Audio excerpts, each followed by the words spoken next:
क्या होता है, सीवियर कमर में दर्द रहता है। और बल्ज अगर आ गया है, बल्ज अगर बहुत ज्यादा है, तो फिर क्या होता है, पैरों में भी दर्द जा रहा है।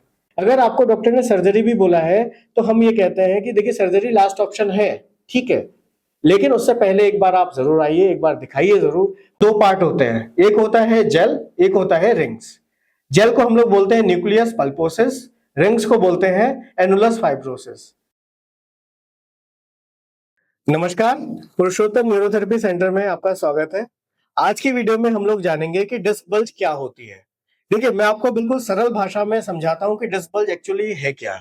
सबसे पहले जानते हैं डिस्क क्या होती है, फिर जानते हैं डिस्क बल्ज क्या हो जाती है। देखिए, ये आपके यहाँ पे आप जो देख रहे हैं, ये बीच बीच में जो गद्दी देख रहे हैं, ये आपकी क्या है, ये डिस्क है। ठीक है, ये गद्दी का काम क्या है, शॉक को एब्जॉर्ब करने का काम है। आप जब चलते हैं, दौड़ते हैं, वजन उठाते हैं, तो ये गद्दी क्या करती है, मदद करती है वजन को रोकने में, वजन को एब्जॉर्ब करने में, जब झटके को एब्जॉर्ब करने में।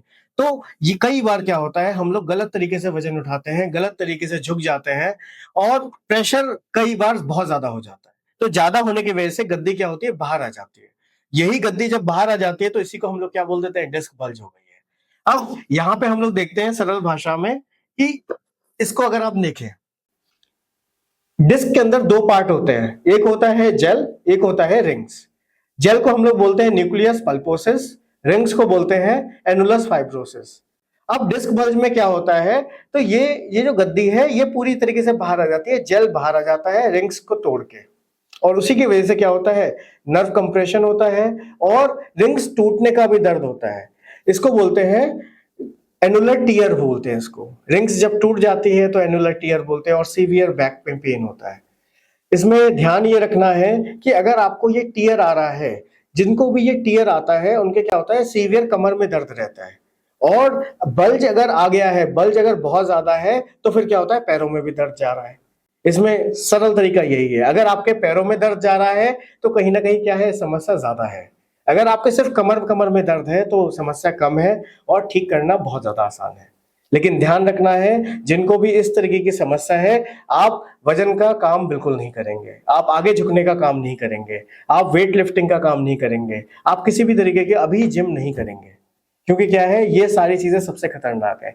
एक चीज और है जो बहुत ज्यादा कॉमन देखी गई है, कि जिसको भी कमर में दर्द आ रहा है, पैरों में दर्द जा रहा है, आप जो ऑटो रिक्शा होता है, बैटरी वाला जो रिक्शा होता है, उसमें पीछे की तरफ बिल्कुल भी ना बैठे। क्योंकि वो बार बार बार बार क्या होता है, झटके लगते हैं, और झटके लगने की वजह से वो समस्या और भी कई गुना बढ़ जाती है।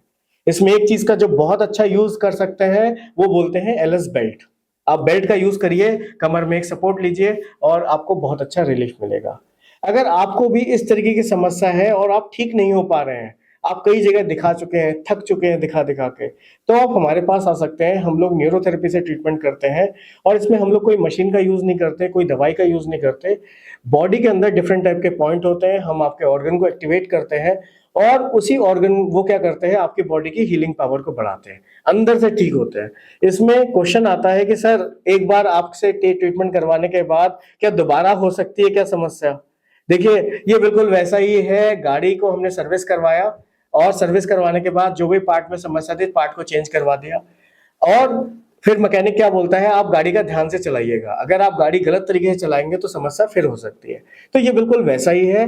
अगर मैं भी गलती करता हूं तो मेरे को भी डिस्क बल्ज होगी ही होगी। इसमें ऐसा नहीं है कि आपके साथ हुआ है तो आप ही के साथ बार बार होगा। आप गलती करेंगे तो आपको बिल्कुल होगी, अगर मैं भी गलती करूंगा तो मुझे भी होगी। ठीक है, तो इसमें बच के चलना है। आगे की वीडियोस में मैं आपको बताऊंगा क्या गलतियां नहीं करनी है। जब भी आप वजन उठा रहे हैं तो किस तरीके से हमें वजन उठाना होता है, और किस तरीके से आप कोई भी अगर आप काम कर रहे हैं वेट का, तो आप किस तरीके से कर सकते हैं। एक बार फिर से मैं बता रहा हूं, किसी को भी अगर समस्या है, आप अपनी रिपोर्ट सबसे पहले नीचे जो नंबर दिया हुआ है उस नंबर पे व्हाट्सएप करिए।